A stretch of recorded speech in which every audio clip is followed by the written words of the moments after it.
Subscribe to KC Trichy YouTube channel. Like, share and comment.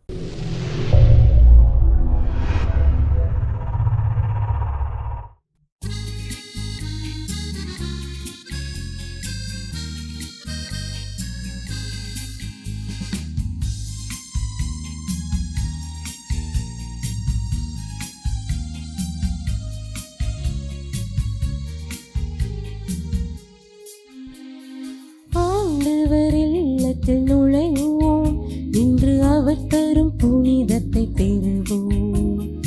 ஆண்டவர் இல்லத்தில் நுழைவோம், இன்று அவர் தரும் புனிதத்தை பெறுவோம். அவரது சந்நிதி அமர்ந்திடுவோம், அவரது சந்நிதி அமர்ந்திடுவோம். அமைதியின் வாழ்வினில் நுழைந்திடுவோம், ஆண்டவர் இல்லத்தில் நுழைவோம், இன்று அவர் தரும் புனிதத்தை பெறுவோம்.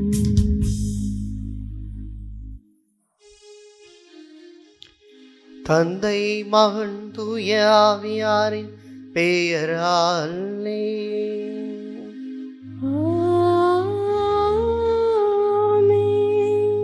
நம் ஆண்டவராகிய இயேசு கிறிஸ்துவின் அருளும் கடவுளின் அன்பும் தூய ஆவியாரின் தோழமையும் உங்கள் அனைவரோடும் இருப்பதாக.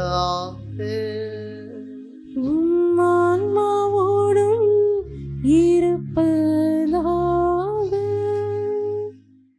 இயேசுவில் இணைய சகோதர சகோதரிகளே, ஆண்டின் பொது காலம் 24வது ஞாயிற்றுக்கிழமையில் இறைவனுடைய அருளையும் ஆசிரையும் வேண்டி இத்திருப்பலியில் ஜெபிக்க வந்திருக்கின்ற உங்கள் அனைவரையும் அன்போடு வரவேற்று மகிழ்கிறேன். இறைவன் இன்றைய நாளில் தம்முடைய மாபெரும் ஆசிரை யாரெல்லாம் சிலுவையை ஏற்று அவரை பின்பற்றுகிறார்களோ அத்துணை பேருக்கும் வழங்குகின்றார். துன்பம் என்பது வாழ்க்கையில் நாம் தூக்கி எறியக்கூடிய ஒன்றல்ல, மாறாக அதை சுமந்து ஏற்று வாழ கற்றுக் கொடுப்பவர்களுக்கு இன்பம் என்கிற மாபெரும் மாட்சியை ஆண்டவர் என்று உறுதி செய்கிறார். எனவே இந்த நாள் திருப்பலியில நாம் இறைவனை பின்பற்ற வேண்டும் என்று சொன்னார் எல்லா திறமைகளும் எல்லா விதமான செல்வ செருக்குகளும் நமக்கு வேண்டும் என்பது அல்ல, மாறாக துன்பத்தை ஏற்க மனம் இருந்தாலே போதும் நாம் இறைவனுக்கு உரியவர்களாய் மாற்றப்படுகிறோம் என்கிற சிந்தனையை இந்த ஞாயிறு திருப்பலி நமக்கு கொடுக்கிறது. தொடர்ந்து சிந்திப்போம். இறைவனுடைய அருளை வேண்டி அவரை பின்பற்ற நாள்தோறும் நம் வாழ்வில் வருகிற சிலுவைகளை சுமந்து செல்ல வர வேண்டி இப்பலியில் மன்றாடுவோம். சகோதர சகோதரிகளை, தூய மறை நிகழ்வுகளை கொண்டாட நாம் தகுதி பெறும் பொருட்டு நம் குற்றங்களை ஏற்றுக்கொள்வோம்.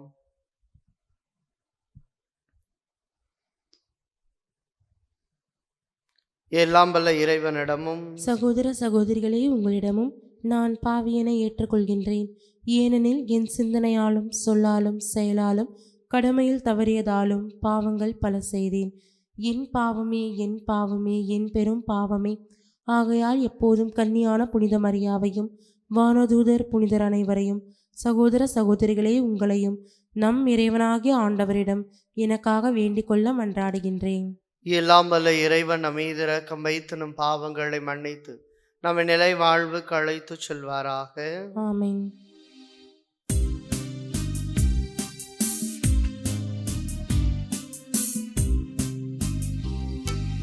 ஆண்டவரே இரக்கமாயிரும், ஆண்டவரே இரக்கமாயிரும், கிறிஸ்துவே இரக்கமாயிரும், கிறிஸ்துவே இரக்கமாயிரும்.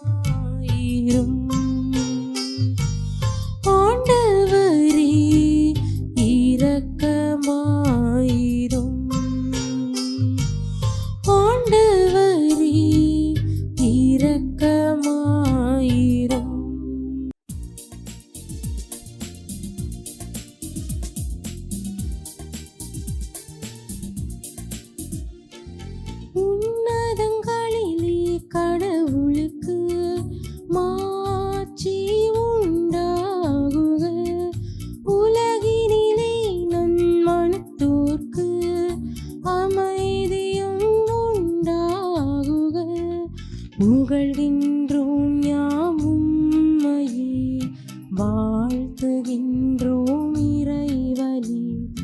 உமக்கு ஆராதனை புரிந்து உம்மை மாட்சிப்படுத்துகின்றோம் யாம். உமது மேலான மாட்சியின் பொருட்டு உமக்கு நன்றி கூறுகின்றோம்.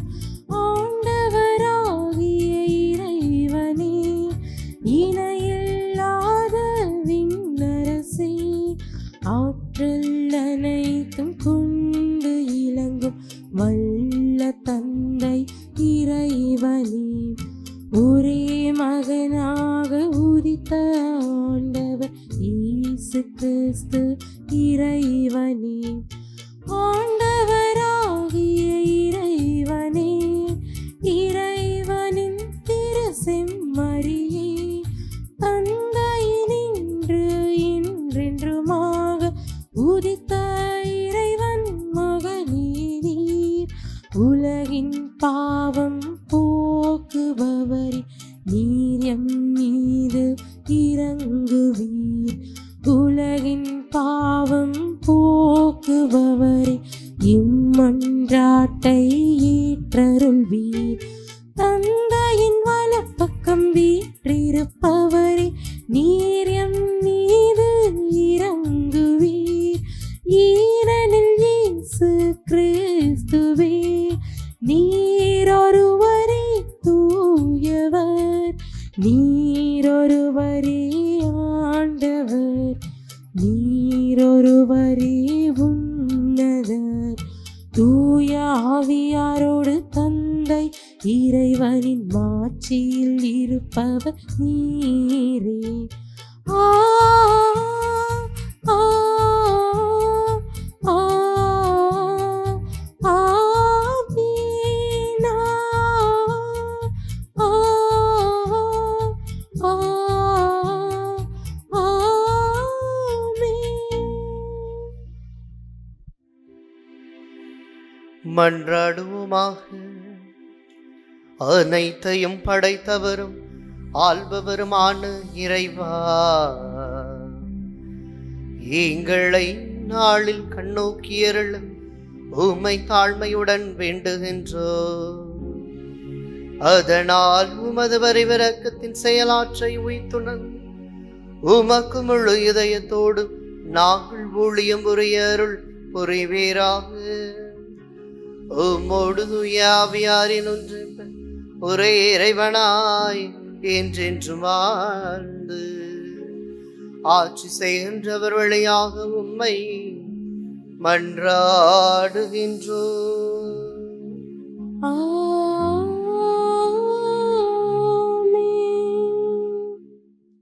முதல் வாசகம்.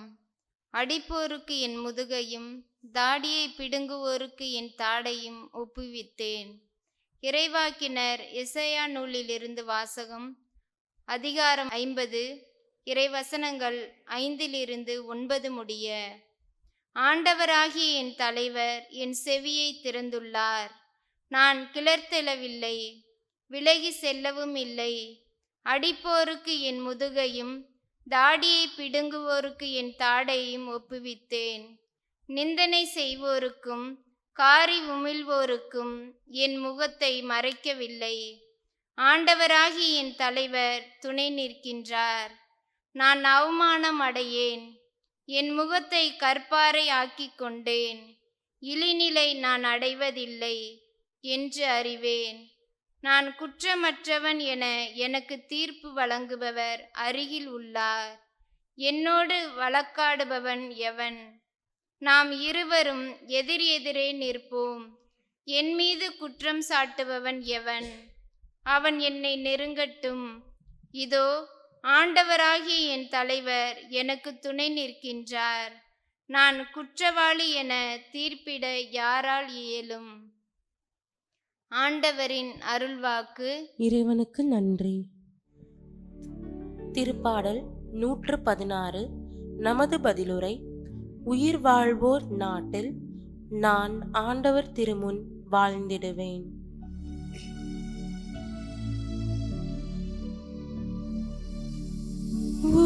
வாழ்வோர் நாட்டில் நான் ஆண்டவர் திருமுன் வாழ்ந்திடுவேன். உயிர் வாழ்வோர் நாட்டில் நான் ஆண்டவர் திருமுன் வாழ்ந்திடுவேன். ஆண்டவர் மீது அன்பு கூறுகின்றேன், ஏனெனில் எனக்கு இரங்குமாறு நான் எழுப்பிய குரலை அவர் கேட்டருளினார். அவரை நான் மன்றாடிய நாளில் எனக்கு அவர் செவி சாய்த்தார். உயிர் வாழ்வோர் நாட்டில் நான் ஆண்டவர் திருமுன் வாழ்ந்திடுவேன். சாவின் கயிறுகள் என்னை பிணித்து கொண்டன,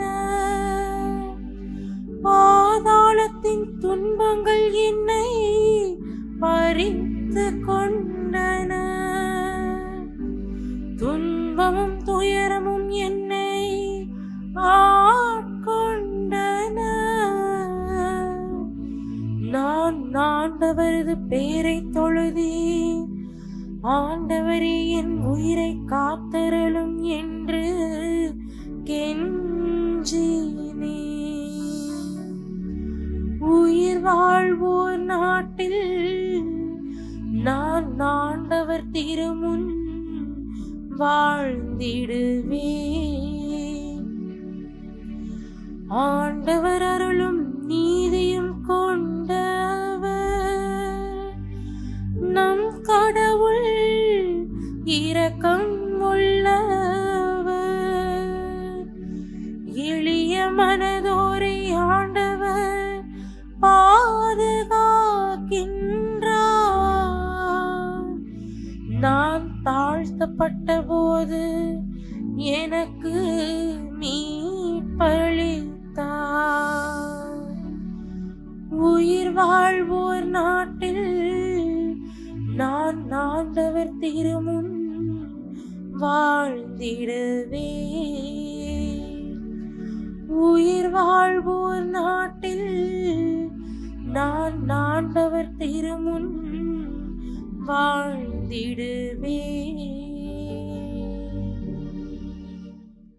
இரண்டாம் வாசகம். நம்பிக்கை செயல் வடிவம் பெறாவிட்டால் தன்னிலை உயிரற்றதாயிருக்கும். திருத்தூதர் யாக்கோப்பு எழுதிய திருமுகத்திலிருந்து வாசகம். அதிகாரம் 2, இறை வார்த்தைகள் 14 முதல் 18 வரை. என் சகோதர சகோதரிகளே, தம்மிடம் நம்பிக்கை உண்டு எனச் சொல்லும் ஒருவர் அதை செயல்களில் காட்டாவிட்டால் அதனால் பயன் என்ன? அந்த நம்பிக்கை அவரை மீட்க முடியுமோ?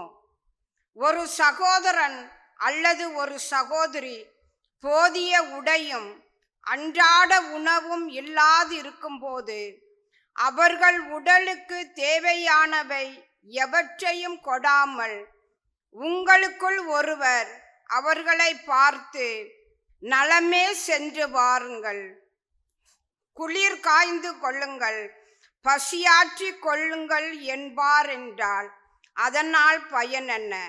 அதை போலவே நம்பிக்கையும் செயல் வடிவம் பெறாவிட்டால் தன்னிலே உயிரற்றதாயிருக்கும். ஆனால் ஒருவரிடம் நம்பிக்கை இருப்பது போல் இன்னொருவரிடம் செயல்கள் இருக்கின்றன என யாராவது சொல்லலாம். அதற்கு என் பதில், செயல்கள் இன்றி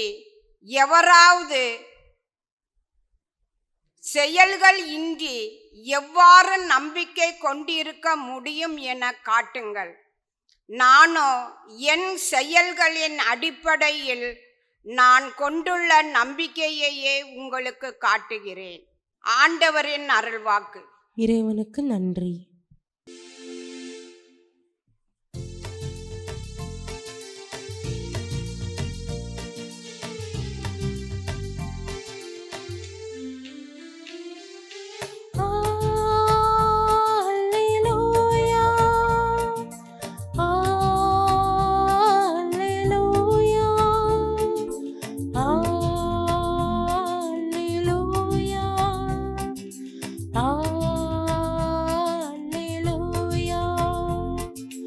Alleluia, alleluia, alleluia, alleluia, alleluia, alleluia, alleluia, alleluia.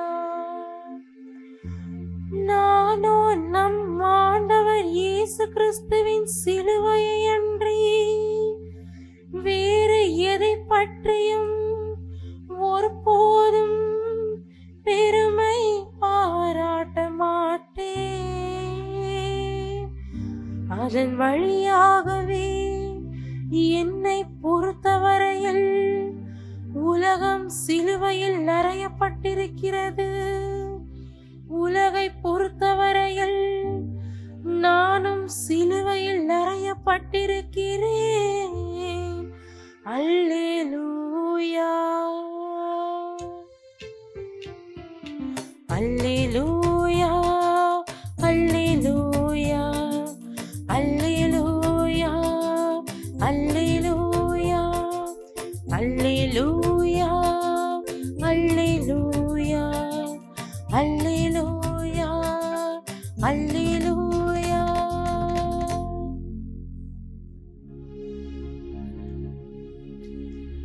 ஆண்டவர் உங்களோடு இருப்பாராக.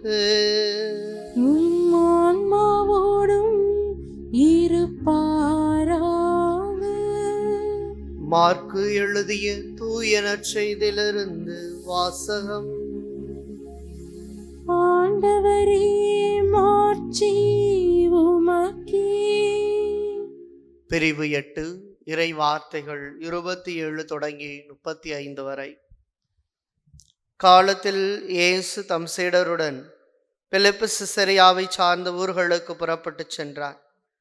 வழியில் அவர் தம் சீடரை நோக்கி, நான் யார் என மக்கள் சொல்கிறார்கள் என்று கேட்டார். அதற்கு அவர்கள் அவரிடம், சிலர் திருமுழுக்கு யோவான் எனவும், வேறு சிலர் எலியா எனவும், மற்றும் சிலர் இறை வாக்குனருள் ஒருவர் எனவும் சொல்கின்றனர் என்றார்கள். ஆனால் நீங்கள் நான் யாரென சொல்கிறீர்கள் என்று அவர்களை கேட்க, பேதுரு மறுமொழியாக, நேர் மெசியா என்று உரைத்தார். தம்மை பற்றி எவரிடமும் சொல்ல வேண்டாம் என்று அவர்களிடம் அவர் கண்டிப்பாய் கூறினார். மானிட மகன் பலவாறு துன்பப்படவும், மூப்பர்கள், தலைமை குருக்கள், மறைநூல் அறிஞர்கள் ஆகியோரால் உதறி தள்ளப்பட்டு கொலை செய்யப்படவும் 3 நாட்களுக்கு பின் உயிர் தள்ளவும் வேண்டும் என்று இயேசு அவர்களுக்கு கற்பிக்க தொடங்கினார். இதையெல்லாம் அவர் வெளிப்படையாகவே சொன்னார். பேதுரு அவரை தனியே அழைத்து கனிந்து கொண்டார். ஆனால் இயேசு தம் சீடர்கள் பக்கம் திரும்பி பார்த்து பேதுருவிடம், என் கண்முன் இல்லாதே சார்த்தானே, ஏனெனில் நீ கடவுளுக்கு ஏற்றவை பற்றி எண்ணாமல் மனிதருக்கு ஏற்றவை பற்றியே எண்ணுகிறாய் என்று கடிந்து கொண்டார். பின்பு அவர் மக்கள் கூட்டத்தையும் சீடரையும் தம்மிடம் வரவழைத்து, என்னை பின்பற்ற விரும்பும் எவரும் தன்னலம் துறந்து தம் சிலுவையை தூக்கி கொண்டு என்னை பின்பற்றட்டும். ஏனெனில் தம் உயிரை காத்து கொள்ள விரும்பும் எவரும் அதை இழந்து விடுவர். என் பொருட்டும் நற்செய்தியும் பொருட்டும் தம் உயிரை இழக்கும் எவரும் அதை காத்து கொள்வார் என்றார். ஆண்டவரின் அருள்வாக்கு. கிறிஸ்துவே உமக்கு புகழ். நமக்கு முன்னால் எது இருக்க வேண்டும்? இறையேசுவில் பிரியமான சகோதர சகோதரிகளே, ஆண்டினுடைய பொதுக்காலம் 24வது ஞாயிற்றுக்கிழமையில் இறைவனுடைய அருளை தேடி இந்த வழியை ஒப்பு கொடுத்து ஜெபித்து கொண்டிருக்கின்ற நம் ஒவ்வொருவரையும் இறைவன் நிறைவாய் ஆசிர்வதிக்கட்டும். இன்றைய நாளினுடைய இறைவாக்குகள் ஒவ்வொன்றுமே நாம் கடவுள் முன்பாக எதை வைக்க வேண்டும், கடவுள் முன்பாக எதை நாம் முழுமையாக கொடுக்க வேண்டும் என்பதைத்தான் இன்றைய நாளினுடைய வாசகங்கள் நமக்கு எடுத்துரைக்கின்றன. ஆண்டவர் இயேசுவினுடைய வாழ்வை பொறுத்த வரையில் யோவான் நற்செய்தி 4ஆம் அதிகாரம் 34வது இறை வார்த்தையில, என்னை அனுப்பியவரின் திருவுளத்தை நிறைவேற்றுவதும் அவர் கொடுத்த பணியை செய்து முடிப்பதும் தான் என் உணவு என்று சொல்லி தன்னை முழுமையாக தன்னுடைய தந்தையினுடைய கரங்களில் ஒப்படைத்தவராக ஆண்டவர் இயேசுவை பார்க்கிறோம். எனக்கு முன்பாக எது இருக்க வேண்டும் என்ற ஒரு சிந்தனையின் அடிப்படையில இன்றைய நாளினுடைய இந்த இறைவாக்குகளை சற்று ஆழமாய் சிந்தித்தோம் என்று சொன்னால், எனக்கு முன்பாக எது இருக்க வேண்டும், அப்படி என்றால் எனக்கு முன்பாக எது வேண்டுமானாலும் இருக்கலாம். ஆனால் அதை தெரிவு செய்கின்ற, தேர்ந்தெடுக்கின்ற, அதன் மீது விருப்பம் கொள்ளுகிற தனிப்பட்ட சுதந்திர வாழ்வை கடவுள் நமக்கு கொடுத்திருக்கிறார். புனித அகஸ்தினார் மிக அழகாய் சொல்லுகிறார், உன்னுடைய அனுமதியின்றி உன்னை படைத்த கடவுள் உன்னுடைய ஒத்துழைப்பின்றி உன்னை மீட்க முடியாது என்று சொல்லுகிறார். அப்படி என்றால் என்ன அர்த்தம்? அன்றைய நாளில் ஏதேன் தோட்டத்திலே தொடக்க நூல் 1ஆம் அதிகாரத்துல நாம் பார்க்கிறோம், கடவுள் இந்த உலகை படைக்கின்ற பொழுது ஏதேன் தோட்டத்திலே இந்த படைப்பின் சிகரமாய் மானிடரை படைத்து தொடக்க நூல் 1:26-27 நம் உருவிலும் நம் சாயலிலும் உண்டாக்குவோம் என்று சொல்லி மானிடரை தம் உயிர் மூச்சு ஊத செய்து உயிர் பெற்றவனாய் வாழ வைத்த கடவுள் அந்த ஏதேன் தோட்டம் முழுவதுமாக அவர்கள் மிக மகிழ்ச்சியாக, மிக நேர்த்தியான ஒரு வாழ்க்கை முறை வாழ்வதற்கு இறைவன் அவர்களை படைத்தார். ஆனால் இந்த படைப்பினுடைய உச்சமான மனிதன் தன்னுடைய வாழ்வை முழுமையாக நேசிக்க வாழ பழகி கொள்ளாதவன். ஏனென்றால் அங்கே பாம்பினுடைய வடிவில் வந்த சாத்தானுடைய செயலினால் தன்னை முழுமையாக அந்த மாயை கவர்ச்சிக்கு உட்பட வைத்தவன் தனக்கு முன்பாக என்ன இருக்க வேண்டும் என்பதை தெரிவு செய்ய மறந்து விட்டான். இன்று நாம் எல்லோருமே நம்முடைய வாழ்வுக்கு முன்பாக வைக்க வேண்டியது யார் என்று சொன்னால் இயேசுவினுடைய சிலுவை தான். சிலுவையில் தொங்கிய அந்த இயேசுவை தான் நாம் ஒவ்வொருவரும் நம்முடைய கண்ணுக்கு முன்பாக இன்றைய நாளில் வைக்க வேண்டும். அன்புக்குரியவர்கள், அந்த சிலுவையில் இருக்கின்ற இயேசு யார்? துன்புறும் ஊழியன். இன்றைய முதல் வாசகத்திலே நாம் பார்ப்பது போல அந்த துன்புறும் ஊழியன் ஆகிய ஆண்டவர் இயேசுவை தான் நாம் படுகிற துன்பங்களின் வழியாய் அவருடைய மாட்சியை கண்டுணர முடியும் என்பதை கற்றுக்கொள்ள அழைக்கப்படுகிறோம். இன்றைய 2ஆம் வாசகத்துக்கு வருகிற பொழுது நாம் கொண்டிருக்கிற இந்த நம்பிக்கை வாழ்வு என்பது செயலற்ற நம்பிக்கை அல்ல, செத்த நம்பிக்கை அல்ல, மாறாக உயிரோட்டம் உள்ள ஒரு நம்பிக்கை வாழ்வு என்பதை நாம் உறுதியாய் ஏற்றுக்கொள்ள வேண்டும். எபிரேயருக்கு எழுதப்பட்ட திருமுகத்துல 11ஆம் அதிகாரம் 1வது இறை வார்த்தையில் நாம் பார்க்கிறோம், நம்பிக்கை என்றால் என்ன? அதாவது நடக்கும் என்ற உறுதிப்பாடுதான் நம்பிக்கை. ஃபர்ம் டிட்டர்மினேஷன் என்று நாம் சொல்லுகிறோம், அல்லது ஸ்ட்ராங் ஃபெய்த் என்று சொல்லுகிறோம். இவையெல்லாம் எதற்காக சொல்லப்படுகிறது என்று சொன்னால், கடவுள் மீது நான் கொண்டிருக்கிற ஆழமான உறவு என்பது அசைக்க முடியாத நம்பிக்கையினுடைய அடித்தளத்திலே அமைக்கப்படுகிறது. எனவேதான் எனக்கு முன்பாக எது இருக்கிறது என்ற கேள்விக்கு நீங்களும் நானும் இன்றைய நாளில் விடையை தேட வேண்டும் என்று சொன்னால், நமக்கு முன்பாக சிலுவையில் அறையப்பட்ட இயேசு இருக்க வேண்டும் என்பதுதான் உச்சகட்டமான ஒரு உன்னத நம்பிக்கை வாழ்வு. அப்படியாக இருக்கிற பொழுதுதான் இயேசு இன்றைய நற்செய்தியில் சொல்வது போல அவருடைய சிலுவையை நாம் சுமந்து அவரை பின்பற்ற முடியும். தன்னை பின்பற்ற விரும்புகிற எவரும் தன்னலம் துறந்து தன் சிலுவையை நாள்தோறும் தூக்கி கொண்டு வருவது என்பது என்ன? அப்படி என்றால் இயேசு வாழ்வின் முழுமையாய் தன்னை வெளிப்படுத்தியது அந்த சிலுவை சாவின் வழியாகத்தான். பிலிப்பியர்கள் திருமுகத்துல 2ஆம் அதிகாரம் 6வது இறைவார்த்தையிலிருந்து 11 வரை நாம் பார்க்கிறோம், கடவுள் தன்மையில் விளங்கிய அவர் கடவுளுக்கு இணையாகும் அந்த பேற்றினை வழிந்து வற்றி கொண்டிருக்கிற ஒன்றாக நினைக்காமல் சாவை ஏற்கும் அளவுக்கு, அதுவும் சிலுவை சாவையை ஏற்கும் அளவிற்கு தம்மையே தாழ்த்தி கொண்டார் என்று பார்க்கிறோம்.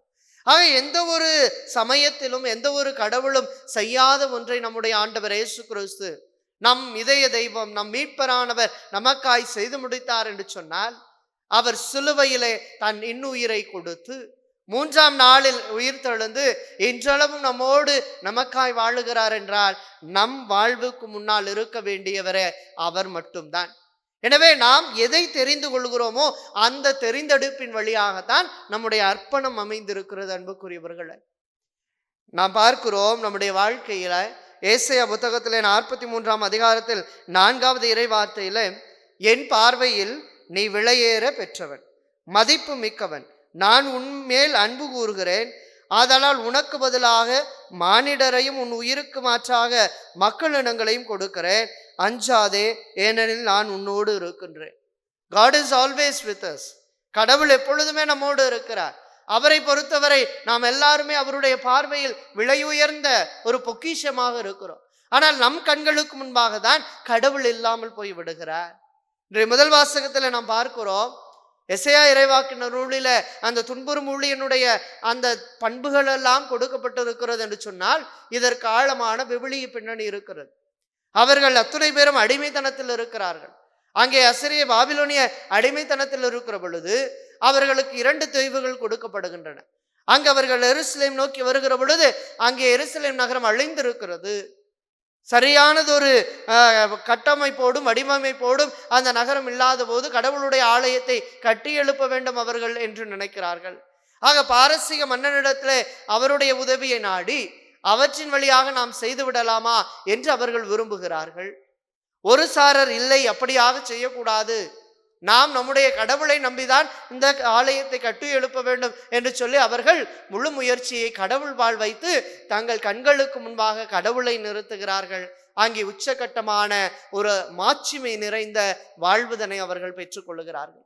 எனவே நாம் ஒவ்வொருவரும் நம்முடைய கண்களுக்கு முன்பாக அந்த சிலுவையில் அறைந்த இயேசுவை சிலுவையோடு சேர்த்து பார்க்க வேண்டும் என்று சொன்னால் நம்முடைய துன்பங்கள், வேதனைகள், துயரங்கள், கண்ணீர், கவலை எல்லாவற்றையுமாய் போக்கக்கூடிய கடவுளாய் ஆண்டவர் இயேசு இன்றைய நாளில் நம் மத்தியில் வருகிறார். பேதுருவை பார்த்து, திருத்தூதர்களை பார்த்து ஆண்டவர் இயேசு இன்றைய நற்செய்தியில் கேட்கிறார், நான் யார் என்று நீங்கள் சொல்கிறீர்கள்? மக்கள் யார் என்று சொல்கிறார்கள்? ஆக இந்த 2 கேள்விகளுக்குமான வித்தியாசங்களை நாம் பார்க்க வேண்டும். மக்கள் என்பவர்கள் இயேசு யார் என்று பார்ப்பவர்கள். நீங்கள் என்ன சொல்கிறீர்கள் என்ற கேள்வி இயேசுவோடு உரையாடி உறவாடி தங்கள் வாழ்வு முழுவதுமாய் ஒப்பு கொடுத்து கொண்டிருக்கிற, அர்ப்பணித்து கொண்டிருக்கிற, ஆண்டவர் இயேசுவை புரிந்து வைத்திருக்கிற 12 திருத்தூதர்களை பார்த்து இயேசு கேட்கிறார் என்றால் இவர்கள் பங்கெடுக்க வேண்டிய நிலையை இயேசு கற்றுக் கொடுக்கிறார். பார்க்கின்ற நிலை வேறு, பங்கெடுக்கும் நிலை வேறு. நாம் பல நேரங்களில் திருப்பலியை என்ன செய்கிறோம், யாராவது கேட்குறாங்கன்னு வச்சுக்கோங்களேன், எங்கே போயிட்டு வர? பூசை பார்த்துட்டு வரேன். இதெல்லாம் பார்க்கறதுக்கு கண்ணாடி பொருளா அல்லது பொருள் காட்சியா? அன்புக்குரியவர்களே, எப்பொழுது நாம் ஆலயத்திற்கு திருப்பலிக்கு வருகின்றோமோ அப்பொழுது மனதிலே வைத்துக் கொள்ளுங்கள், நாம் இதிலே பங்கெடுக்கிறோம். We are participating. We are not merely a spectator of this. நாம் முழுமையாக நம்முடைய வாழ்க்கையை கடவுளுக்கு ஒப்பு கொடுத்து அந்த கடவுளின் கல்வாரி பலியில் நாம் பங்கெடுக்கிறோம் என்கிற உன்னதமான ஒரு உறவு வாழ்வை தான் இந்த திருப்பலி நமக்கு கொடுக்கின்றது. ஆக பார்க்கின்ற மக்களுடைய அந்த பதில்கள் எல்லாம் இயேசுவுக்கு பெரிதாய் தெரியவில்லை. தன்னோடு பங்கெடுக்க போகிற இந்த திருத்தூதர்களுடைய பதில்தான் பெரிதாக இருக்க வேண்டும் என்று அவர் நினைக்கிறார். அதுபோல அவர் எதிர்பார்த்தது போல பேதுரு அங்கே அவ்வாறு நடக்கவில்லை. தனக்கு முன்பாக இயேசுவினுடைய சிலுவைக்கு பதிலாய், அந்த சிலுவை சாவுக்கு பதிலாய் அவர் மகிழ்ச்சியை விரும்பியவராய் இருக்கிறார். எனவேதான் இயேசு 3 முறை தன் சிலுவை சாவை அறிவித்த போதும் கூட லூக்கா நற்செய்தி 24ஆம் அதிகாரத்துல நாம் பார்ப்பது போல, மானிட மகன் பலவாறு துன்பப்பட்டு சிலுவை சாவை ஏற்க வேண்டும் என்பது உங்களுக்கு தெரியாதா என்று சொல்லுகிற வார்த்தையின் அடிப்படையில பேதுரு என்று தனியாய் அழைத்து கடிந்து கொள்ளுகிறார். பேதுருக்கு ஏன் இந்த முதிரை கொட்டத்தனம்? ஏனென்றால் பேதுரு தான் எல்லா இடங்களிலும் இயேசுவோடு இருக்கிறார். அந்த 3 சீடர்களின் நட்பு வட்டாரத்துல பேதுரு மிக தெளிவாய் எல்லாவற்றையும் உன்னிப்பாய் கவனிக்கிறார். தாபோர் மறையிலே இயேசு உருமாற்றம் அடைகிற பொழுதும் கூட பேதுரான் சொல்லுகிறார், இயேசுவே நாம் இங்கே இருப்பது நல்லது. Let us stay here and enjoy. அவரை பொறுத்தவரை இயேசுவோடு இருந்தால் உணவு கிடைத்து விடுகிறது, மகிழ்ச்சி கிடைத்து விடுகிறது, புகழ், பேர், பெருமை என்று எல்லாம் கிடைக்கிறது. This is what we are expected அப்படி என்று சொல்லுகிற அந்த ஒரு பார்வையில பேதுரு பயணிக்கிறார். அன்புக்குரியவர்களே, ஆனால் பேதுருவினுடைய அந்த மனதை இயேசு இன்றைய நாளில் மாற்றுகிறார். கண்முன்னே நில்லாதே, சாத்தானை அப்பாலே போ. அங்கு பேதுருவை சாத்தான் என்று சொல்வதை விட பேதுருவுக்குள் அந்த சாத்தானின் குணம் இருந்தது, இந்த உலக பற்று இருந்தது, இந்த உலக குணம் இருந்தது. இந்த உலகம் கற்றுக் கொடுக்கிற எல்லாவற்றையும் சுமக்கின்ற ஒருவராய் அங்கே பேதுரு இருக்கிறார். அவர் கண் முன்பாக மகிழ்ச்சியான, மனநிறைவான, தற்காலிக எல்லாவற்றையும் உள்ளடக்கிய உலகம் மட்டும்தான் இருந்ததே தவிர சிலுவையில் அறைந்த இயேசு அங்கே இல்லை. சிலுவையை சுமக்க வேண்டும் என்று சொன்ன இயேசு அங்கே இல்லை. இன்று பல நேரங்களில் நாம் அதைத்தான் வைத்திருக்கிறோம். ஆலயத்திற்கு வருகிறோமே ஒழிய ஆண்டவனை தேடுவதில்லை. ஆலயத்திலே ஜெபிக்க வந்தோம் என்றால் மனம் சிதறி போகிறது, மனம் கண்காணும் இடத்திற்கு சென்று விடுகிறது. இப்படியாக போகிற பொழுது நம் கண்களுக்கு முன்பாக இருப்பது என்ன என்ற கேள்விதான் நமக்கு இருக்கிறது. ஆக இப்படியாக போகிற இந்த பயணத்துல இன்றைய 2ஆம் வாசகத்தில் நாம் பார்க்கிறோம், நம்முடைய வாழ்வு நம்பிக்கையால் ஆளப்பட வேண்டும். யாக்கோபு எழுதிய திருமுகத்துல நாம் பார்ப்பது போல செயலற்ற நம்பிக்கை செத்த நம்பிக்கை. இன்னைக்கு நமக்கு நம்பிக்கையெல்லாம் எப்படி இருக்குன்னா, ஒரு கடல் மேல இப்படியே அசஞ்சாடிக்கிட்டே இருக்கிற ஒரு நம்பிக்கையா இருக்கு. ஆனால் கடலில் போடப்பட்ட நங்கூரம் போல, பெல்கிரிம் ஆஃப் ஹோப், நம்பிக்கையின் துருப்பயணிகளா இருக்க வேண்டும் என்று சொல்லி நம்முடைய திருத்தந்தை பிரான்சிஸ் இந்த யூபிலி ஆண்டை கொண்டாட நம்மை அழைத்திருக்கிறார் என்று சொன்னார். அந்த யூபிலி ஆண்டினுடைய லட்சணையை நாம் பார்க்கிற பொழுது அங்கே நங்கூரமிடப்பட்ட அந்த ஆழமான கத்தோலிக்க கிறிஸ்தவ நம்பிக்கை, ஆழமான கத்தோலிக்க கிறிஸ்தவ நம்பிக்கை எப்போது வரும் என்றால், அந்த சிலுவையில் தொங்கிய இயேசு என் கண் முன்னால் இருக்கிற பொழுது தான் வரும். அதை தாண்டி வேறு எதிலும் வராது. ஆனா இன்னைக்கு நம்ம என்ன நினைக்கிறோம்னா, பாடுபட்ட சுருவம் வீட்டுல இருந்தாலே எல்லா தீமையும் வந்துடும் நினைக்கிறோம். யாரு சொன்னாங்க? யாரு உங்களுக்கு சொல்லி கொடுத்தா? பாடுபட்ட சிறுவன் வீட்டுல இருந்தா படபட படபடன்னு எல்லா துன்பமும் வந்துடும், படாத பாடுபட வேண்டியதா இருக்கும். வாழ்க்கை முழுசும் படுற வேதனைக்கு துன்பத்துக்கும் அளவே இல்லாம போயிடும் அப்படின்னு தப்பு தப்பா சொல்லி கொடுத்து இன்னைக்கு நம்ம கிறிஸ்தவ கத்தோலிக்க வாழ்வுல இயேசுவை தன் வீட்டிலே சிலுவை சுமந்து சிலுவையில் இன்னுயிரை விட்ட அந்த சிலுவையின் நாயகன் இயேசுவை நாம் வைத்து கொள்ளாதது நம்முடைய தவறு. இன்னைக்கு இந்த பூசையை பார்க்குறவங்க சரி, அல்லது எல்லா நேரங்களையும் கடந்து மற்ற நேரங்களில் இந்த பூசையை பார்த்தாலும் சரி, நீங்கள் ஒவ்வொருவரும் அன்புக்குரியவர்களை பார்ப்பதோடு அல்ல, நீங்கள் பங்கெடுக்க வேண்டும் என்று சொன்னால் ஆண்டவர் இயேசுவினுடைய திருவுருவம் தாங்கிய அந்த சிலுவை உங்கள் வீட்டில் இருக்க வேண்டும். நீங்க ஆலயத்துக்கு போகும்போது ஒரு நாள் ஃபாதர் சொல்றாரு, வீட்டில் இருக்கிற எல்லா துன்பத்தையும் கொண்டாந்து என்ன செய்யுங்க, கோயிலில் வச்சிருங்க அப்படின்னு. ஒரு அம்மா வேகமா ஒரு கட்டப்பையில கொண்டு வந்தாங்க. கொண்டு வந்து ஃபாதர்கிட்ட கொடுத்தாங்க. இந்தாங்க ஃபாதர், இதை பத்திரமா வச்சுக்கோங்க அப்படின்னு. உடனே அந்த ஃபாதர் கேட்டார், என்னம்மா அது, என்ன கட்டப்பையில அப்படின்னோடனே நல்லா எடுத்து பார்க்குறாரு. மிக அழகாய் வடிவமைக்கப்பட்ட வர்ணம் பூசப்பட்ட இயேசுவினுடைய திருவுருவம் தாங்கிய சிலுவை, பாடுபட்ட சிலுவை அங்கே இருக்கிறது. இன்னும் நம்மகிட்ட கேட்டாங்க, என்னம்மா இதை கொண்டாந்து இங்கே கொடுக்குறீங்க அப்படின்னா, இல்லை என் பையன் வெளிநாட்டில் இருந்து வீட்டில் வைக்கிறதுக்கு நல்லதாக ஒரு சுரூபம் வாங்கி கொடுத்து விட்றா அப்படின்னா, படுபாவி பையன் அந்த பாடுபட்ட சுரூபத்தை கொடுத்து விட்டுட்டேன், அதான் இதை வச்சுட்டு நம்ம என்ன பண்ணுறது, ஏற்கனவே படாத பாடுபட்டுக்கிட்டு இருக்கிறேன், பங்கு சாமியார்ட்ட கொடுத்தா அவர் சந்தோஷமா இருப்பார் அப்படின்னு கொண்டாந்து கொடுத்தேன் சாமி அப்படின்னு சொந்தம்மா. அன்புக்குரியவர்கள, இப்போ பங்கு சாமியார் மட்டும் பாடுபடணுமா? நாங்கள்லாம் சந்தோஷமா இருக்கணுமா? இல்லை அன்புக்குரியவர்கள். ஒவ்வொரு நாளுமே நம்முடைய வாழ்க்கையை சிந்தித்து பார்க்கிற பொழுது இயேசுவினுடைய அந்த பாடுபட்ட சுரூபம் நம் வீட்டில் இருந்தது என்று சொன்னால் நம்முடைய தீமைகள் அகலும், நம்முடைய முழுமையான ஆசீர்வாதம் அங்கே இருக்கும். உங்களுடைய வாழ்வு முழுவதும் நீங்கள் சந்திக்கிற எல்லா காரியங்களையும் அந்த திருச்சிலுவையின் மீது கை வைத்து ஜெபியுங்கள், ஒப்பு கொடுங்கள், எல்லாவற்றையும் அந்த சிலுவையின் மீது இறக்கி வையுங்கள். ஏனென்றால் பழைய ஏற்பாட்டினுடைய பின்னணியில் சிந்திக்கிற பொழுது பாஸ்கா பலியை ஒப்பு கொடுக்கிற அந்த நிகழ்வில் நாம் பார்க்கிறோம், இருக்கின்ற எல்லாருடைய பாவங்களையும் அந்த செம்மறியின் மீது கிடத்தி அந்த செம்மறியை ஊருக்கு வெளியில அவர்கள் கொண்டு போய் விட்டு விடுவார்கள். அந்த பாவம் போக்கும் வழியை அந்த செம்மறியானது கொடுக்கிறது என்று சொல்லி அவர்கள் கடவுளுடைய ஆசீரை பெற்றார்கள் என்று பழைய ஏற்பாட்டிலே நாம் வாசிக்கிறோமே.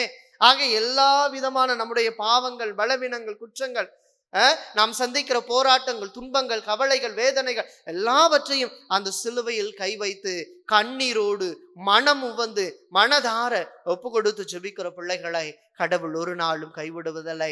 அந்த சிலுவை நாயகன் இயேசு எல்லாவற்றையும் ஏற்றுக்கொண்டு நமக்கு ஆசீர்வாதங்களை கொடுக்கிறார். அதைத்தான் என்ற நற்செய்தியில் நாம் பார்க்கிறோம். என்னை பின்பற்றுகிற விரும்புகிற எவரும் தன்னலம் துறந்து தன் சிலுவையை நாள்தோறும் தூக்கி கொண்டு என்னை பின்பற்றட்டும். என்னை பின்பற்றட்டும் என்றால் என்ன அர்த்தம் என்றால், நாம் போகிற பொழுது, நம் கடவுளை நம்பி போகிற பொழுது, நம் இறைவனை நம்பி போகிற பொழுது, என்னை அழைத்த கடவுளை நம்பி நான் நடைபயிலுகிற பொழுது அந்த இறைவன் என்னை பொறுப்பெடுத்துக் கொள்ளுகிறார். அந்த இறைவன் என்னை பாதுகாத்துக் கொள்ளுகிறார். அந்த இறைவன் எனக்கு பராமரிப்பு கொடுக்கிறார். அந்த இறைவன் என்னுடைய வாழ்வை முழுமையாய் திடப்படுத்தி வழிநடத்துகிறார் என்பதுதான் உச்சகட்டமான நம்பிக்கை வாழ்வு. எனவே இன்றைய நாளில் சிந்திப்போம் பிரியமானவர்களே. நம் கண்ணுக்கு முன்பாக என்ன இருக்க வேண்டும் என்றால், ஆண்டவர் இயேசு சிலுவையில் தொங்கிய அந்த காட்சி தான் முதலில் இருக்க வேண்டும். துன்புறும் ஊழியனாய் அவர் இருக்க வேண்டும். நம்பிக்கை இல்லாத பிள்ளைகளிலிருந்து நம்பிக்கையோடு இருக்கிற பிள்ளைகளாய் நாம் அவருக்கு முன்பாக இருந்தோம் என்று சொன்னால் நிச்சயமாய் கடவுளின் மாட்சியை நாம் பெற்று மகிழ முடியும். எனவே இறுதியாய் 3 சிந்தனைகள் தான். நாம் எதையெல்லாம் சுமக்க வேண்டும் என்றால், முதலில் வார்த்தையை சுமக்க வேண்டும். ஆண்டவரின் வார்த்தையை சுமக்க ஆரம்பிக்க அந்த வார்த்தை உங்களுக்கு சுகமளிக்கும். அந்த வார்த்தை யார்? ஆண்டவராகிய இயேசு கிறிஸ்து. யோவான் நற்செய்தி 14 வார்த்தையானவராய் இருப்பவர் தான். வார்த்தையை வாசிக்கிற பொழுது அந்த வார்த்தையானவர் நம்மோடு இருக்கிறார். இரண்டாவதாக நம்பிக்கையை சுமக்க வேண்டும். கத்தோலிக்க கிறிஸ்தவ நம்பிக்கையை சுமக்க வேண்டும். ரோமேயர்களது திருமுகம் 10:19 உள்ளூர நம்பினால் நீ மீட்பு பெறுவாய். கிரேக்கர்களுக்கோ மற்றவர்களுக்கோ மடமை என்று பார்க்கப்பட்ட சிலுவை நமக்கு மீட்பின் சின்னம். ஆக வார்த்தையை முதலில் நாம் சுமக்க வேண்டும். இரண்டாவது நம்பிக்கையை சுமக்க வேண்டும். மூன்றாவதாக இடைவிடாத எந்தவித தொய்வும் இன்றி இருக்கிற நற்செயல்களை நாம் சுமக்க வேண்டும். தீமோத்தேயுவுக்கு எழுதிய முதல் திருமுகத்தில் 3ஆம் அதிகாரத்தில் நாம் பார்ப்பது போல நல்லதை சொல்லவும் நல்லதை செய்யவும் என்ற அந்த மனப்பக்குவம் இருக்கிற பொழுது நிச்சயமாக நாம் இறைமகன் இயேசுவின் பாதையில் பயணிக்கிற நல்ல கத்தோலிக்க கிறிஸ்தவ வாழ்வை வாழுகின்ற, அனுபவிக்கின்ற, அடுத்தவருக்கு பறைசாற்றுகிற கத்தோலிக்க கிறிஸ்தவர்களாக இருக்க முடியும். எனவே இன்று நாம் இந்த திருப்பலியில கடவுளிடத்தில் தொடர்ந்து மன்றாடுவோம். தொடர்ந்து இறைவனுடைய அருளை கேட்போம். அப்போது என் கண்முன் என்ன இருக்க வேண்டும் என்று தீர்மானிப்போம். ஆமீன்.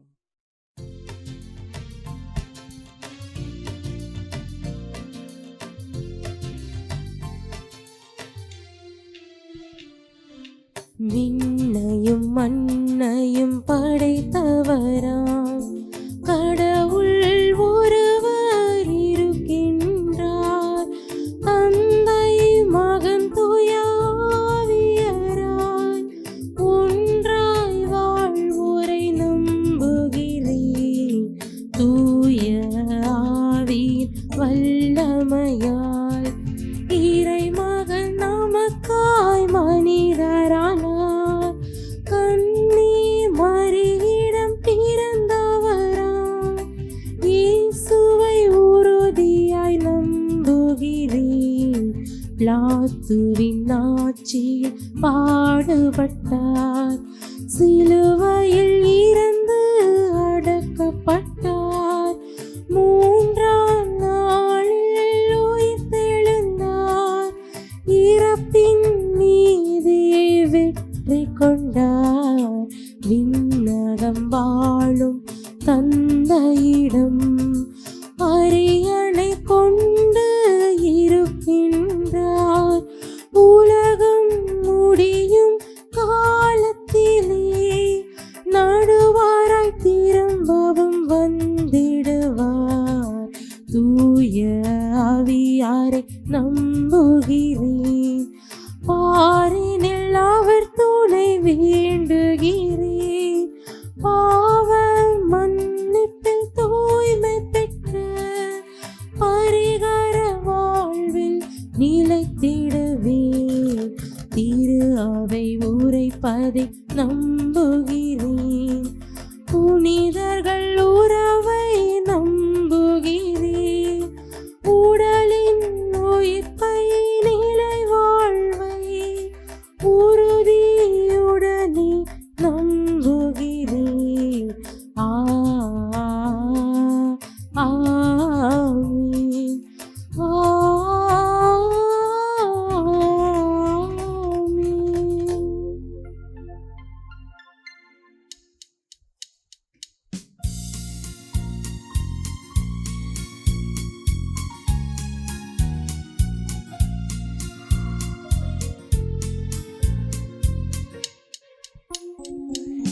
இதய ஸ்வரங்களின் இசையிலே கண்டு சுரந்திடும் ராகங்களே, எல்லாம் இறைவனின் கொடைகளே, இதய நன்றிகள் ஏந்துங்களே. இதய ஸ்வரங்களின் இசையிலே கனிந்து சுரந்திடும் ராகங்களே, எல்லாம் இறைவனின் கொடைகளே, இதய நன்றிகள் ஏந்துங்களே. அன்பின் காணிக்கையாய் நம் நன்றி காணிக்கையாய், அன்பின் காணிக்கையாய் நம் நன்றி காணிக்கையாய். இதய ஸ்வரங்களின் இசையிலே கனிந்து சுரந்திடும் ராகங்களே, எல்லாம் இறைவனின் கொடைகளே, இதய நன்றிகள் ஏந்துங்களே. அன்பார்ந்த சகோதர சகோதரிகளே, என்னுடையதும் உங்களுடையதுமான பலி எல்லாம் வல்ல தந்தையாக இறைவனுக்கு ஏற்றதாகும்படி மன்றாடுங்கள். ஆண்டவர் தமது பெயரின் புகழ்ச்சிக்காகவும் மாட்சிக்காகவும் நமது நன்மைக்காகவும் புனித திரு அவை அனைத்து நலனுக்காகவும் உமது கையிலிருந்து இப்பலியை ஏற்றுக்கொள்வாராக. ஆண்டவரை ஊழியர்களாகி எங்கள் மன்றாட்டுக்களை கனிவுடன் கண்ணோக்கி காணிக்கைகளை ஏற்றருளும். இவ்வாறு உமது பெயரின் மாட்சிக்காக நாங்கள் ஒவ்வொருவரும் ஒப்பு கொடுக்கும் காணிக்கை அவருடைய மீட்புக்கும் பயன்படுவதாக. எங்கள் ஆண்டவராகிய கிறிஸ்து வழியாக உம்மை மன்றாடுகின்றோம்.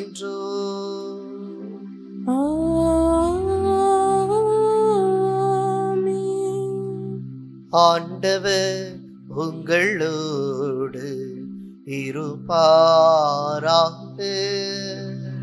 உம் ஆன்மாவோடும் இருப்பாராக. இதயங்களை மேலே எழுப்புங்கள். ஆண்டவரிடம் எழுப்பியுள்ளோம். நம் இறைவனாகிய ஆண்டவருக்கு நன்றி கூறுவோம். அது தகுதியும் நீதியும் ஆனதே. ஆண்டவரே, தூயவரான தந்தையே,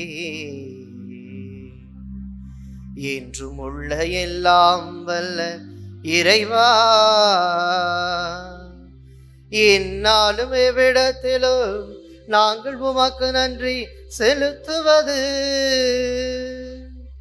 மெய்யாகவே தகுதியும் நீதியும் ஆகும். எங்கள் கடமையும் மீட்புக்குரிய செயலுமாகும். ஏனெனில் நீர் உலகு அனைத்தையும் படைத்தீ, காலங்களின் மாற்றங்களையும் முறைப்படுத்தினே, உமது சாயலில் மனிதரை உருவாக்கினே, இவ்வுலகின் வியத்தகு பொருட்கள் எல்லாவற்றையும் அவருக்கு பணிய வைத்தே. இவ்வாறு அவர்கள் உமது படைப்புகள் அனைத்தின் மீது பதிலாளிகளாக ஆட்சி செலுத்தவும், செயல்களின் மேன்மையை கண்டு உம்மை இடையராது புகழ்ந்தேத்தவும் எங்கள் ஆண்டவராகிய கிறிஸ்து வழியாக செய்தருளினே. ஆகவே நாங்கள் வானதூதரணிகளோடு ஒன்றிணைந்து உமது ஆட்சியை புகழ்ந்தேத்தி ஆக்களித்து ஆர்ப்பரித்து முடிவின்றி புகழ்வதாவது: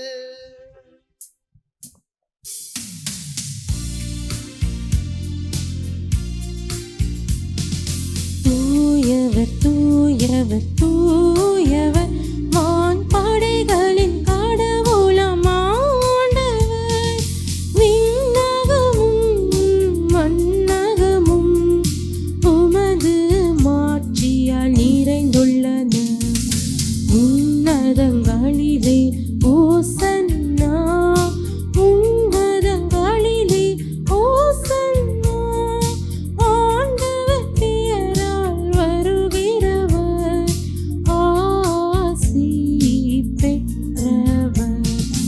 உன்னதங்களிலே ஓசன்னா, உன்னதங்களிலே ஓசன்னா. ஆண்டவரே, நீர் மெய்யாகவே தூயவர், தூய்மை அனைத்துக்கும் ஊற்று. ஆகவே உம்முடைய ஆவியை பொழிந்து இக்காணிக்கைகளை தூய்மைப்படுத்த உம்மை வேண்டுகின்றோம். இவ்வாறு எங்கள் ஆண்டவர் இயேசு கிறிஸ்துவின் உடலும் இரத்தமுமாக எங்களுக்கு இவை மாறுவனவாக. அவர் பாடுபட உளம் கனிந்து தம்மை கையளித்த போது அப்பத்தை எடுத்து நன்றி செலுத்தி தம் சீடருக்கு அளித்து கூறியதாவது,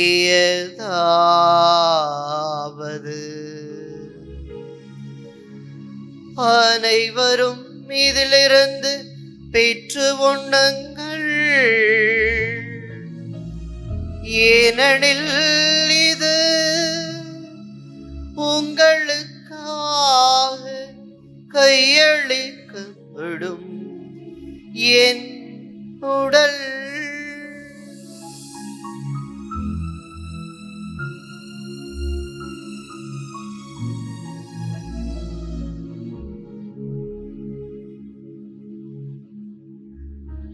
அவ்வண்ணமே இரவு விருந்தை அருந்திய பின் கிண்ணத்தை எடுத்து நன்றி செலுத்தி தம் சீடருக்கு அழைத்து அவர் கூறியதாவது,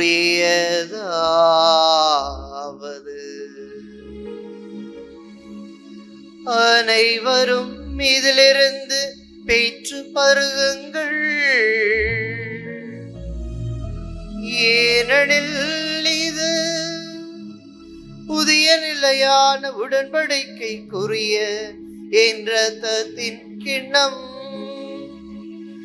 இது பாவ மன்னிப்புக்கென்று உங்களுக்காகவும் பலருக்காகவும் சிந்தப்படும். இதை என் நினைவாக செய்யுங்கள், இதை என் நினைவாக செய்யுங்கள்.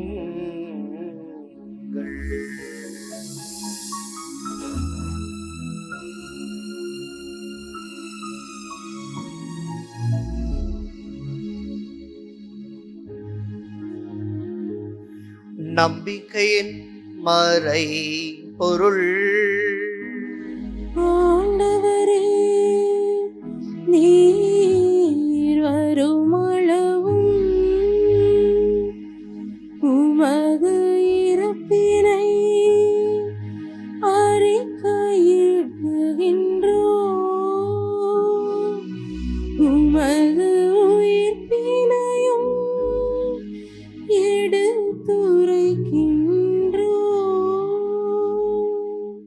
ஆகவே ஆண்டவரே, நாங்கள் கிறிஸ்துவின் இறப்பினை உயிர்ப்பினையும் நினைவு கூர்ந்து வாழ்வு தரும் அப்பத்தை மீட்பளிக்கும் கிண்ணத்தையும் உமக்கு ஒப்பு கொடுக்கின்றோம். உம் திருமுன் நின்று உமக்கு ஊழியம் புரிய தகுந்தவர்கள் என எங்களை ஏற்றுக்கொண்டே, எனவே உமக்கு நன்றி செலுத்துகின்றோம். மேலும் கிறிஸ்துவின் உடலிலும் இரத்தத்திலும் பங்கு கொள்ளும் எங்களை தூய ஆவியார் ஒன்று சேர்க்க வேண்டுமென உம்மை தாழ்மையுடன் மன்றாடுகிறோம். ஆண்டவரே, உலகெங்கும் பரவியிருக்கும் உமது திரு அவையை சிறப்பாக வழிநடத்தி உமது அருளாலும் ஆசிராலும் நிறைவு காண செய்வீராக. எங்கள் திருத்தந்தை பிரான்சிஸ், எங்கள் ஆயர் ஆரோக்கியராஜ், எல்லா திருநிலையினர் ஆகிய அனைவரோடும் உமது திரு அவை அன்பின் நிறைவு பெறச் செய்தருளும். தந்தையே, உயிர்த்தெழும் எதிர்நோக்குடன் கொள்ளும் எங்கள் சகோதர சகோதரிகளை இறந்தோர் அனைவரையும் இரக்கத்துடன் நினைவு கூர்ந்து உமது திருமுக ஒளியினுள் ஏற்றருளும். எங்கள் அனைவர் மீதும் இரக்கமாயிரும். கடவுளின் கனி தாயான புனித மரியா, அவருடைய கணவரான புனித யோசேப்பு, புனித திருத்தூதர்கள், இவ்வுலகில் உமக்கு உகந்தவராயிருந்தோர் ஆகிய புனிதர் அனைவருடனும் நாங்கள் நிலைவாழ்வில் பங்கு கொள்ளும் தகுதி பெற்று உம் திருமகன் இயேசு கிறிஸ்து வழியாக உம்மை புகழ்ந்தேத்தும் வரமருள உம்மை மன்றாடுகின்றோம். இவர் மழையாக இவரோடு இவரில் எல்லாம் வல்ல இறைவனாகிய தந்தையே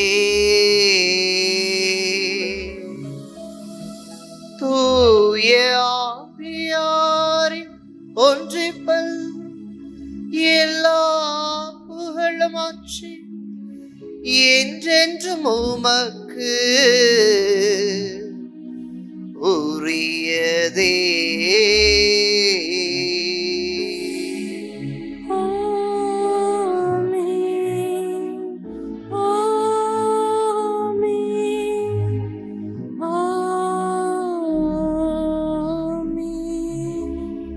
சிலுவையின் வழியே மீட்பு என்கிற மையுச்சுந்தனையில் என்றும் நாங்கள் நடைபயல இரு கரங்களையும் உயர்த்தி மன்றாடுவோம். விண்ணுலகில் இருக்கிற எங்கள் தந்தையே, உமது பெயர் தூயது என போற்ற பெருக, உமது ஆட்சி வருக, உமது திருவுளம் விண்ணுலகில் நிறைவேறுவது போல மண்ணுலகிலும் நிறைவேறுக. எங்கள் அன்றாட உணவை இன்று எங்களுக்கு தாரும். எங்களுக்கு எதிராக குற்றம் செய்வோரை நாங்கள் மன்னிப்பது போல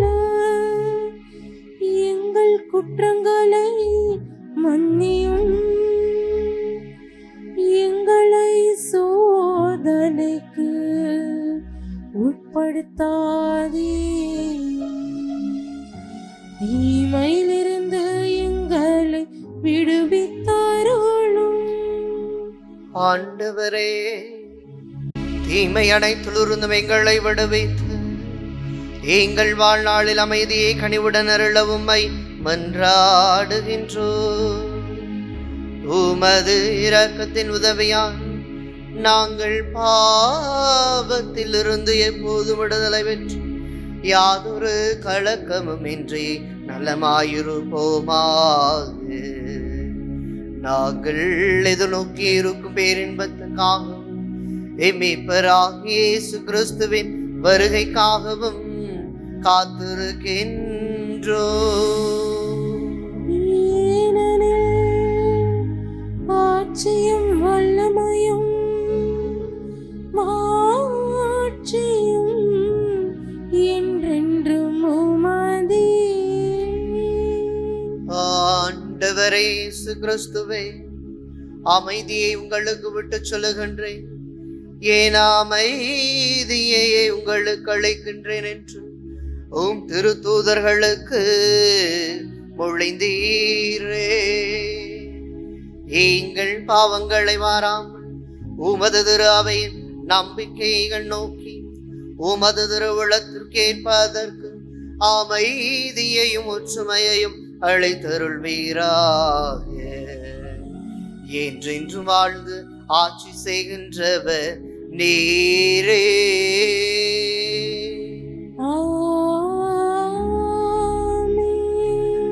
ஆண்டவருடைய அமைதி உங்களோடு என்றும் இருப்பதாக. ஆன்மாவோடும் இருப்பதாக. ஒருவருக்கொருவர் அமைதியை பகிர்ந்து கொள்வோம்.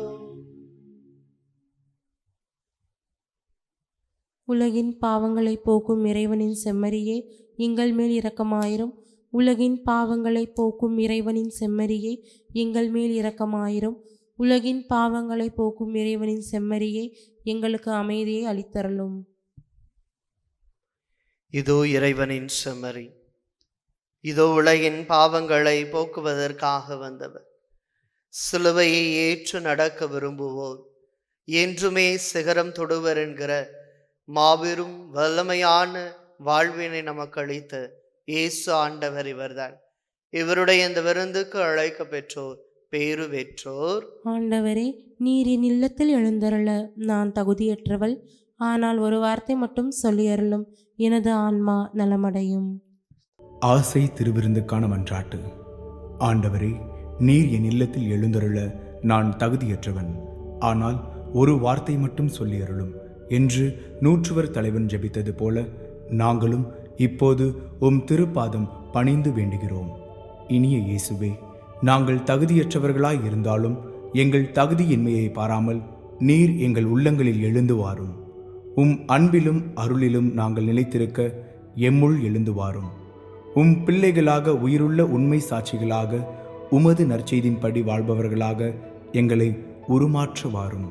தந்தையின் திருவுளப்படி வாழ்ந்திட எங்களுக்கு துணை புரிந்திட வாரும். நன்மை செய்வதில் ஆர்வமுள்ளவர்களாய் தீமைகள் அனைத்திலிருந்தும் விடுதலை பெற்றவர்களாய் வாழவும் எங்களை வழிநடத்த வாரும். எல்லா நலன்களும் வளங்களும் எங்களை நிரப்ப வாரும். ஆமேன். இயேசுவில் பிரியமான சகோதர சகோதரிகளே, ஆண்டவரில் நம்பிக்கை வைப்போருக்கும் அவரை தேடுவோருக்கும் அவர் நல்லவர் என்று சொல்லி புலம்பல் புத்தகத்திலே 3ஆம் அதிகாரம் 5வது இறை வார்த்தையில், யாரெல்லாம் கடவுளை தேடி வருகிறார்களோ, யாரெல்லாம் கடவுளை என்னுடைய முழுமையான முதற் காரணமே அவர்தான் என்று சொல்லி எல்லா சூழல்களிலும் கடவுளை நம்பி வருகிறவர்களோ, அவர்கள் அனைவரையும் இறைவன் நிறைவாய் ஆசீர்வதித்து மாபெரும் கொடைகளால், வரங்களால், கனிகளால், தூய ஆவியானவரின் வல்லமையினால் நிரப்பக்கூடிய மாபெரும் பாக்கியத்தை இந்த பலிபூசையின் வழியாய் நாம் ஒவ்வொருவரும் வெற்று மகிழ வேண்டுமாய் சொல்லி இறைவன் இன்றைய நாளில் உங்களையும் என்னையும் பெயர் சொல்லி அழைத்திருக்கிறார். எபேசியர் புத்தகம் 4:1 நீங்கள் பெற்றுக்கொண்ட அழைப்பிற்கேற்ப வாழுங்கள் என்று சொன்ன பவுலடியார் அந்த அழைப்பின் நிமித்தமாய் நாம் சந்திக்கிற பல்வேறு துன்பங்கள், வேதனைகள், துயரங்கள், கண்ணீர், கவலை, நோய்கள், நொடிகள், நோக்கள், இன்னல்கள், இடையூறுகள், தடுமாற்றங்கள், தவிப்புகள் எல்லாவற்றிலுமாய் இறைவனே, நீரே என்னுடைய முதல் சாட்சி, என்னுடைய வாழ்வினுடைய முழுமையான ஆதாரம் என்று சொல்லி அந்த சிலுவையின் நிழலில் யாரெல்லாம் தங்களை ஒப்படைக்கிறார்களோ, அந்த சிலுவையில் தொங்கிய ஆண்டவர் இயேசுவிடத்தில் யாரெல்லாம் தங்களை முழுமையாய் கொடுக்கிறார்களோ, அத்துணை பிள்ளைகளையும் ஆசீர்வதித்து புனிதப்படுத்தி வழிநடத்துகின்ற இயேசு ஆண்டவர் இதோ நம்மை இன்றைய நாளில் வழிநடத்துகிறார். குடும்பங்களுக்காய் ஜெபிப்போம், குழந்தைகளுக்காய் ஜெபிப்போம். இன்றைய நாளில் இந்த புதிய வாரத்தை தொடங்குகிற பொழுது இறைவன் எல்லையற்ற நலன்களால் நம்மை வழிநடத்த வேண்டுமாய் சொல்லி ஜெபியுங்கள். இந்த வாரம் முழுவதும் இறைவனுடைய கரம் நம்மோடு இருக்கும்படியாய் அன்றைய நாளில் ஆபிரகாமின் குடும்பத்தையும், ஈசாக்கின் குடும்பத்தையும், யாக்கோபின் குடும்பத்தையும் கண்ணின் மணி போல காத்து வந்த அதே இறைவன் நம் குடும்பங்களை வழிநடத்த வேண்டுமாய் சொல்லி ஒப்பு கொடுத்து சொல்லி ஆண்டவருடைய மேலான ஆசீர்வாதம், ஆண்டவர் விரும்பத்தக்க அவருடைய பராமரிப்பு, இறைவன் நம்மை பாதுகாப்பார் என்கிற முழுமையான நம்பிக்கை, பார்வை, இவையெல்லாம் நம்மை இன்றைய நாளில் வழி நடத்தட்டும். சுமக்கின்ற ஒவ்வொரு சிலுவையும் நம்மை ஆண்டவர் இயேசுவை நோக்கி, அந்த சிகரத்தை நோக்கி வழி நடத்த வேண்டுமாய் சொல்லி ஜெபிப்போம். சிலுவைகள் நம் வாழ்வில் ஒவ்வொரு நாளும் வருகின்றது. சிலுவையை முன்னால், உலகமே பின்னால் என்று சொல்லி நாம் அந்த சிலுவையில் அறையுண்ட இயேசுவின் மீது நம்பிக்கை வைத்து அவருடைய மாட்சியை என்றும் கண்டு மகள திருப்பலியின் வழியாய் ஜெபித்து இருக்கிறோம். தொடர்ந்து இறைவன் நம்மை ஆசீர்வதிக்க வேண்டும். எங்கள் ஜெபம் கேளும் நல்ல தந்தையே, ஆமென். நன்றி கூறி மன்றாடுவோமாக. ஆண்டவரே, நாங்கள் பெற்றுக்கொண்ட விண்ணக கொடைகளின் செயலாற்றல் எங்கள் மனதையும் உடலையும் ஆட்கொண்டருள உம்மை வேண்டுகின்றோம். அதனால் நாங்கள் எங்கள் விருப்பு வெறுப்புகளுக்கு இடங்கூடாமல் இத்திருவிருந்தின் பயனுக்கு ஏற்ப வாழ்வோமாக. எங்கள் ஆண்டவராகிய கிறிஸ்து வழியாக உம்மை மன்றாடுகின்றோம்.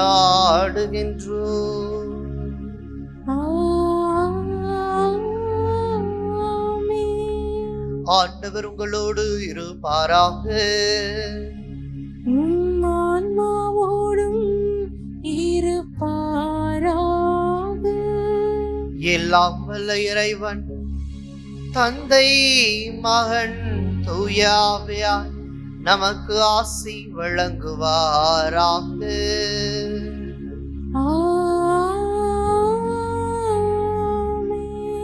சிலுவையின் வழியே மீட்பு என்று உணர்ந்து வாழ்ந்திட சென்று வாருங்கள், திருப்பலி நிறைவேறிற்று. இறைவனுக்கு நன்றி.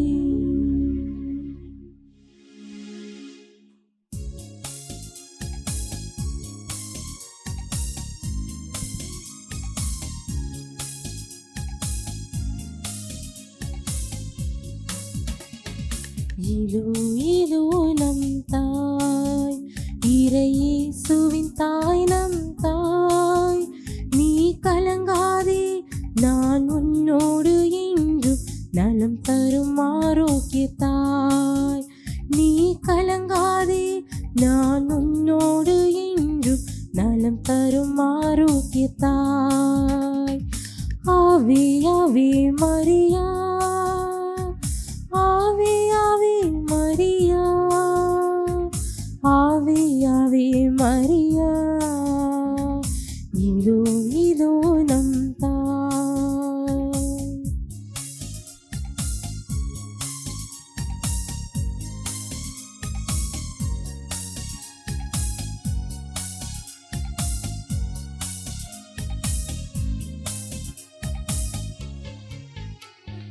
காண முடியாத கடவுளை உலகிற்கு காட்டிய தாய், நாம் காண முடியாத தேவாவின் பேராலயம் நம் தாய். காண முடியாத கடவுளை உலகிற்கு காட்டிய தாய், நாம் காண முடியாத தேவாவின் பேராலயம் நம் தாய். விடை காண முடியாத துயருண்டோ, அவள் கருணை விடை கூறுமே. விடை காண முடியாத துயருண்டோ, அவள் கருணை விடை கூறுமே. கருணை விடை கூறுமே. ஆவே ஆவே மரியா,